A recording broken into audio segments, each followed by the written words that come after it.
This BMW came in with the leaking oil pan, as you can just see right here. So when I just follow this trail, it leads all the way down here. So this leak is really pretty, this is too much. So today I'm going to take you guys through the process of removing this pan, just right from removing the balls all the way to getting it out from right in there. So it's really a big process, but please stay with me. I'm going to take you through the process.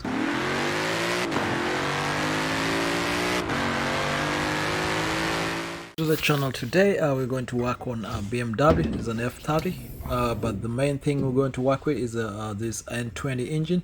So this engine has been in production since 2011 to 2018, so it cuts across several BMW's vehicles.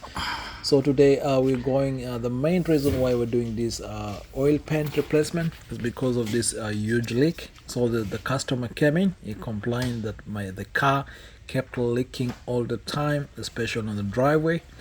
So I'm going to take you through the process. It's going to be a tedious process, but please just pay attention, and then this process will be really smooth until the end.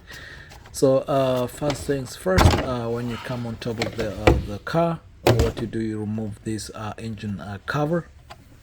So that's the first thing you get out of the way. And the next thing, so this is the place where the hooks go to. Once that is done, you remove this kind of like a cushion right here, which is between the cover right there, and then this exposes us to this section right here. So next to this wiring harness and next to this oil filter, there is a kind of like a screw hole where we're going to be using to hold our engine up, because we're going to work below the engine.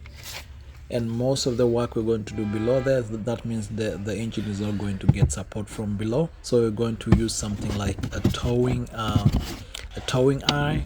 So what you do, you go behind your car, like your trunk, and then to your right you'll find this kind of thing you remove. And then once you take it out like that, you see this towing eye or this towing hook. So apparently for some reason this doesn't fit in on the engine, so I had to look for another towing eye, which I did slip in there, and it really fit perfectly. So once that is done, you just screw it all in. And then once you finish, you might need something else, and this is an extra. You might need a traverse engine support from the top. So I looked out just like this right here. So I looked out like maybe in Harbor Freight, maybe in Walmart. It's around $70, so it's not really a lot of money, but it's really important because it's good when you have like a recurring job. So what you do next is, once this thing is mounted on top, you tighten it a bit. You don't tighten it all the way, like you don't lift the engine all the way, you just lift it a bit. So once that is done, you go below the engine, and then you take this E11. These are the engine mount screws. They are 3 in number. So you remove them on both sides, the left and the right.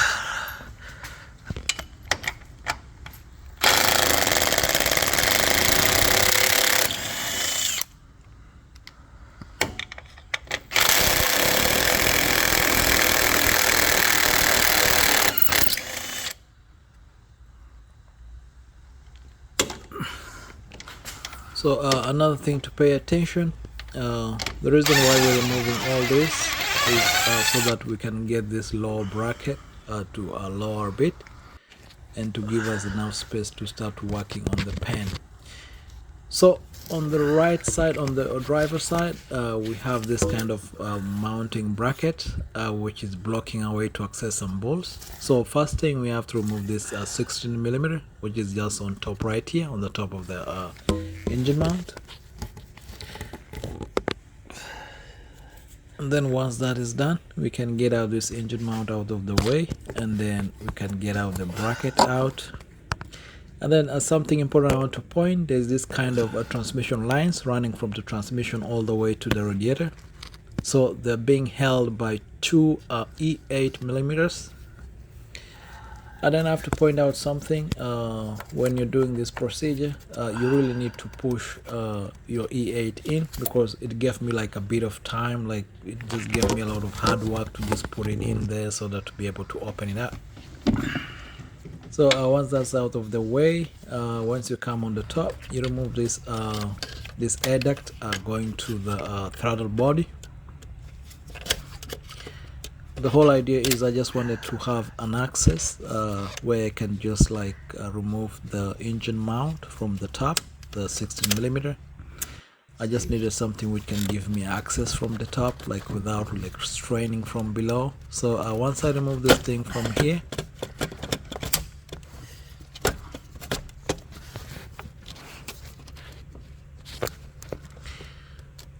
when you look just down, like over right here, you can see straight up, you can see the engine mount bolt, the nut, which is just right over there. So I look for like a tool, a long tool, specifically a flex, because the flex is good because it gives you flexibility just right down there, because the transmission line are blocking you from accessing it directly. So once you break it loose, you can use anything like an electric gun to just remove it.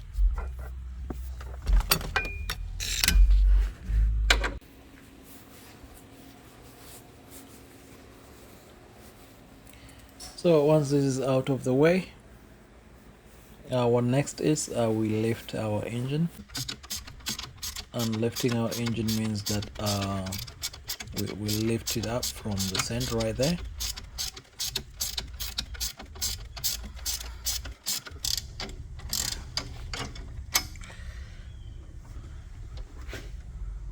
And then next, we're going to remove these transmission lines which are tied to our oil pan. So this is the E8, and then next to it, you see on the side there's kind of like two hooks or something. So make sure this E8 thing, you push it in so well, because it really gives people like really tough time to get in there.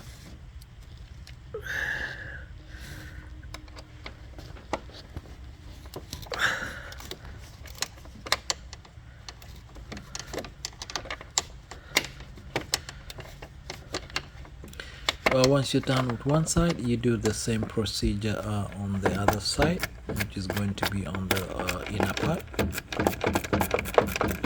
So the whole idea is just make sure our transmission, our oil pan is not being held by this line, so it's just loose of it.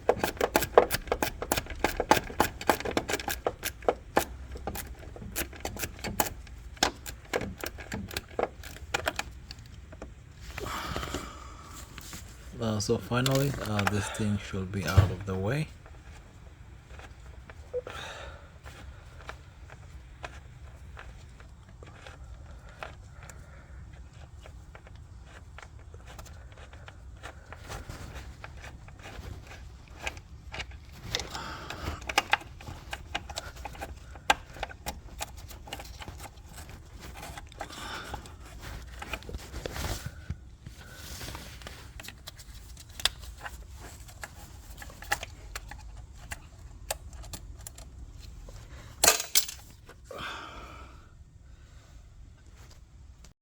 And then next thing, you remove this oil level sensor. You just disconnect it from there, and then remove anything that's attached to this oil pan. You just just take it out of there.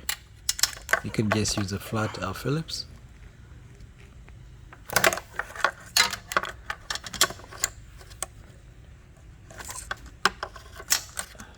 Once that is done, we have this engine bracket which goes to the driver side mount. This has to come out. So right here you have like a 14 E14s, so you have 4 of them. So you take them out.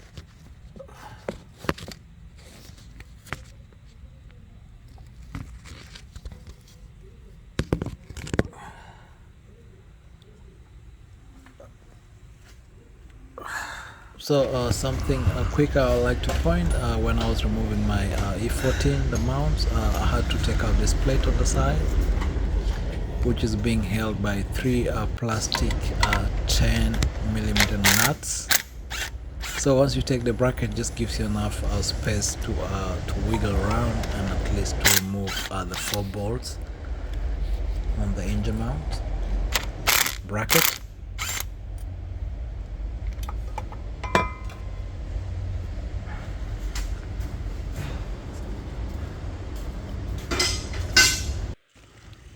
So next thing, you can just whatever tool you have, ratchet, and then you can remove those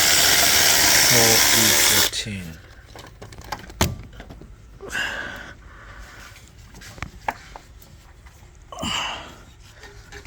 It's really a bit of work, but just take your time. Don't be in a rush.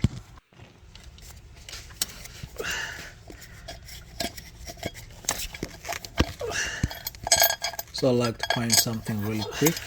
So the reason why we're removing this engine mount bracket is because a few bolts which are for the oil pan are just beneath it, like you can't really access it unless you take this thing out so that you can get the oil pan just out without a problem.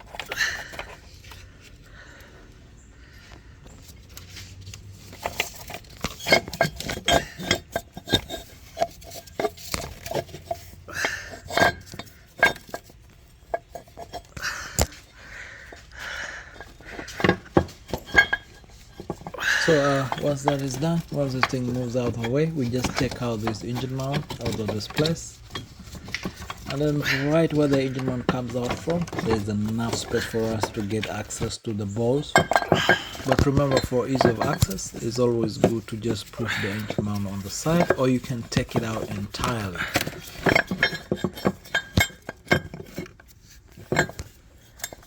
So if you spoiled your oil pan drying plug, what you do, you just remove the oil from just like from the sensor.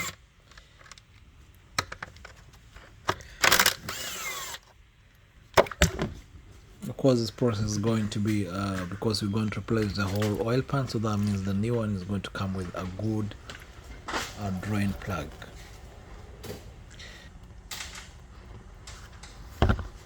Alright, once that is done, once our bracket is out of the way, we just use this as a E10 to get out all these bolts out of the way.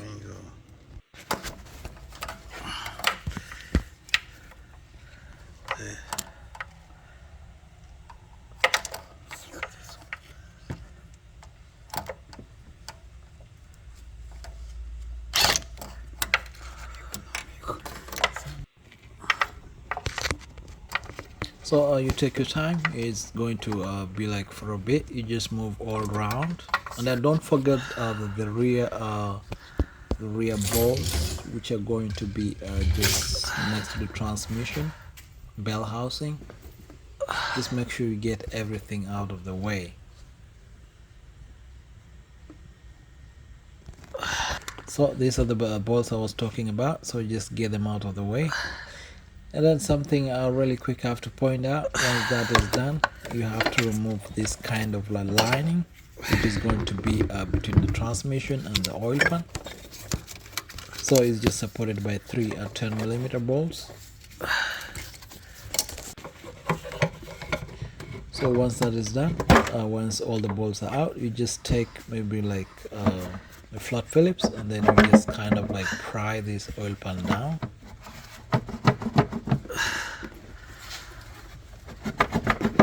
And this is where the work is going to begin, because this oil pan is really in a tight spot. So I'm going to show you guys the whole process of how to get it out, because this spot is really tight.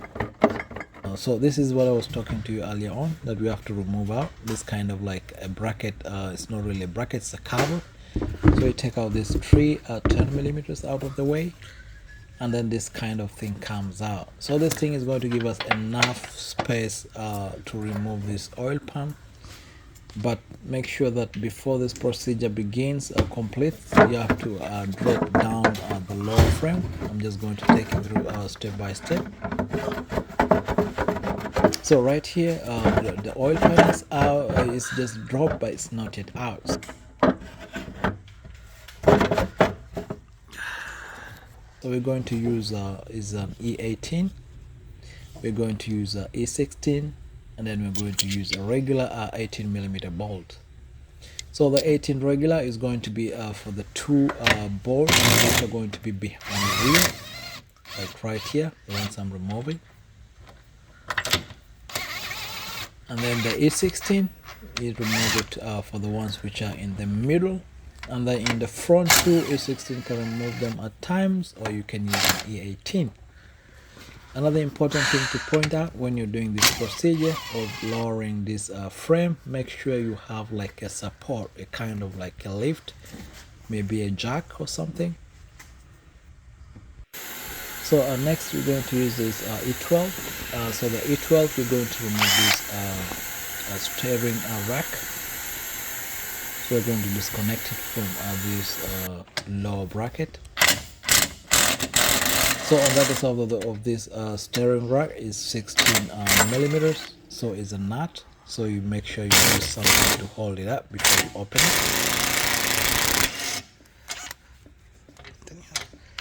So once it's done, you just move it forward and let it drop out of there. And then this will give us a little bit of clearance from the front, but it's not enough for this thing to come out.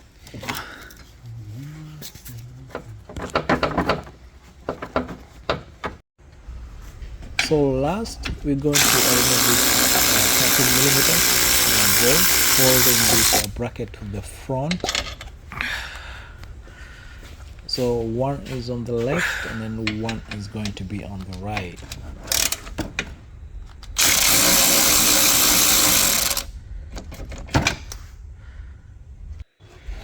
So once you do that, this thing will just come out without a problem. It will just drop out of the way, and then it will just come out like that. And then I'm just going to go through the process just in brief. So this passenger side engine mount is going to stay intact. All this thing, this is what I'm going to disconnect and lower it a bit, is a frame from the rear. But when you're doing all these things, make sure there's something holding this frame from dropping to the floor, because part of it is being held by suspension, but it's not really enough. So once that is out of the way, this process is going to be easy as possible. So what remains is to clean the area.